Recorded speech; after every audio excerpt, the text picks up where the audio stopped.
بسم اللہ الرحمن الرحیم۔ جب مشیت ازدی نے بنی نوح آدم یا انسان کے پیدا کرنے کا ارادہ کیا تو سب سے پہلے زمین کے نام حکم آیا کہ اے زمین، ہم چاہتے ہیں کہ تیرے ذروں سے انسان پیدا کریں جن میں بعض میرے مطیع و فرما بردار ہوں اور بعض نافرمان۔ بس فرما برداروں کو میں بہشت میں داخل کروں اور نافرمانوں کو آتش دوزخ میں ڈالوں۔ یہ سن کر زمین نے نہایت عاجزی اور لجاجت سے عرض کیا کہ اے پروردگار عالم، تیرا یہ فرمان سن کر بے حد مسرور ہوں کہ بعض میرے جسم کے ٹکڑے بہشت میں داخل ہوں گے، مگر ساتھ ہی اس کے یہ معلوم کر کے سخت غم میں مبتلا ہو گئی ہوں کہ بعض میرے جسم کے ٹکڑے آتش دوزخ میں جلیں۔ یہ کہہ کر زمین اس قدر روئی کہ اس کے آنسوؤں سے دریا اور ندیاں جاری ہو گئیں۔ کہتے ہیں کہ اگر زمین اس غم میں نہ روتی تو انسان بھی کبھی کسی کے غم میں نہ روتا، پس یہ انسان کا رونا محض زمین کے رونے کے سبب ہے۔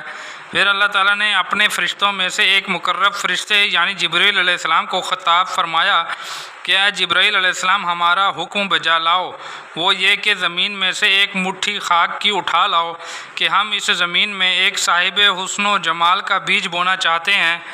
حضرت جبرائیل علیہ السلام یہ حکم عالی سنتے ہی سدرۃ المنتہا سے فوراً زمین پر پہنچے تاکہ حکم الہی بجا لائیں، اور تمام زمین کے اجزاء یعنی سفید اور سیاہ اور زرد اور سرخ اور پاک اور ناپاک سب میں سے ایک مٹھی خاک کی بھر کر حضور خداوندی میں لے جائیں۔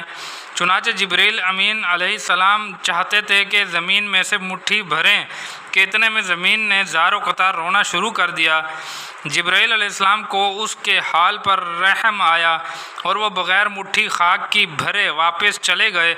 حضور رب العزت سے ندا ہوئی کہ اے جبرائیل علیہ السلام، خالی ہاتھ کیوں آئے؟ عرض کیا الہ العالمین، زمین نے تیری پناہ مانگی جس پر میں نے تیرے عفو و کرم پر تکیہ کرتے ہوئے اس پر اور اس کے رونے پر رحم کھاتے ہوئے اس کی مٹھی بھر خاک نہیں لایا۔ پھر اس درگاہ عالی جہاں سے حضرت میکائیل علیہ السلام کے نام حکم صادر ہوا کہ اے میکائیل علیہ السلام، ایک مٹھی خاک کی زمین کے اجزاء میں سے بھر کر لے آؤ۔ چنانچہ میکائیل علیہ السلام زمین پر پہنچے اور اس سے کہا کہ اے زمین، کیا تو اس بات سے خوش نہیں ہوئی کہ تجھ سے خوبصورت پتلے بنیں گے اور تجھ پر گلاب چھڑکا جائے گا؟ یہ سن کر زمین نے کہا کہ البتہ میں اس بات سے خوش ہوئی ہوں کہ میرے جسم سے خوبصورت پتلے بنیں گے، لیکن اے میکائیل علیہ السلام، کیا میں اس بات سے بھی آنسو نہ بہاؤں کہ میرے پتلے آگ میں ڈالے جائیں اور وہ نار دوزخ میں جلیں؟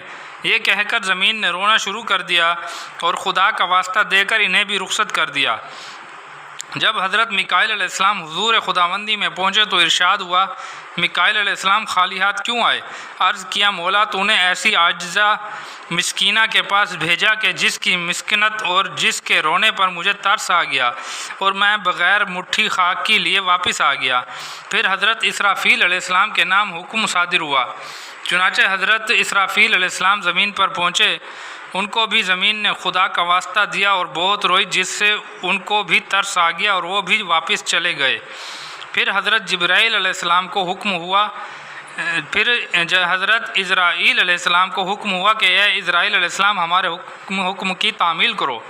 چنانچہ اسرائیل علیہ السلام نے آتے ہی للکارا اور کہا کہ اے زمین، یہ تیرا رونا دھونا میرے آگے کچھ کام نہ آئے گا اور تیرا بسورنا میرے آگے کچھ مفید نہیں ہوگا۔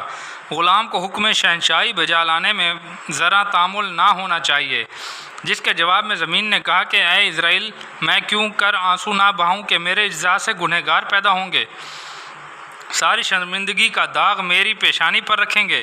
حضرت اسرائیل علیہ السلام نے کہا کہ اے زمین، اولاد کا گنہگار ہونا ماں باپ کی شامت اور کم بختی کا نتیجہ ہے، پس اے زمین، تو نے خود اپنے حق میں یہ کانٹے بوئے، یعنی اس سے پہلے 3 مرتبہ حکم الہی تیرے نام آیا لیکن تینوں مرتبہ تو نے انکار کیا۔ کاش پہلی ہی مرتبہ حکم خداوندی کو تو مان لیتی اور بڑی خوشی کے ساتھ مٹھی بھر خاک حوالہ کر دیتی تو واللہ میرا مولا کبھی تجھے رنج و علم نہ دیتا اور تیرے تمام فرزند خدا کے مطیع و فرمانبردار ہوتے۔ اس کے بعد اسرائیل علیہ السلام نے کہا کہ اے زمین، تیرا رونا اور تیرا عذر و معذرت سب بیکار ہیں۔ میں تیری بات پر رحم نہیں کھاؤں گا کیونکہ میں رحم اور ترس کھانے کے لیے نہیں بھیجا گیا ہوں بلکہ حکم الہی بجا لانے کے لیے آیا ہوں۔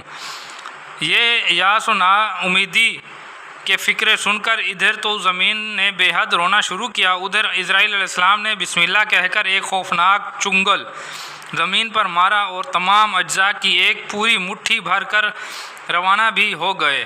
حضرت اسرائیل علیہ السلام زمین میں سے ایک مٹھی بھر کر لے گئے تو زمین کے نام تسلی و تسکین خاطر کا خطاب ہوا اور اسے رحمت کے وعدوں پر ساکت اور خاموش کر دیا گیا۔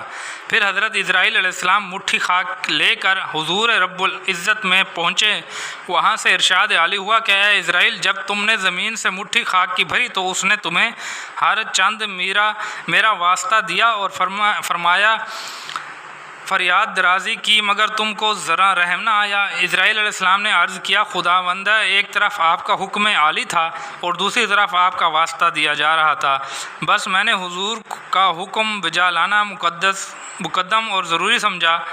ارشاد عالی ہوا کہ اے اسرائیل علیہ السلام، آج سے ہم نے تمہارا نام قابض الارواح یا ملک الموت قرار دیا کہ تم ایک جاندار کی جان نکالو۔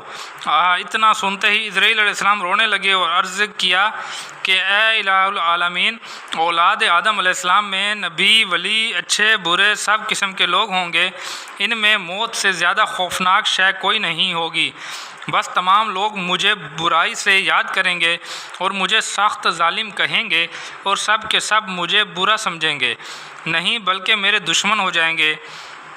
اللہ پاک نے فرمایا کہ اے اسرائیل، تم اس بات کا بالکل اندیشہ نہ کرو، ہم اپنی مخلوق کی موت کے بارے میں بہت سے اسباب اور بہانے پیدا کر دیں گے اور بغیر بہانے کسی کو موت ہی نہ آئے گی۔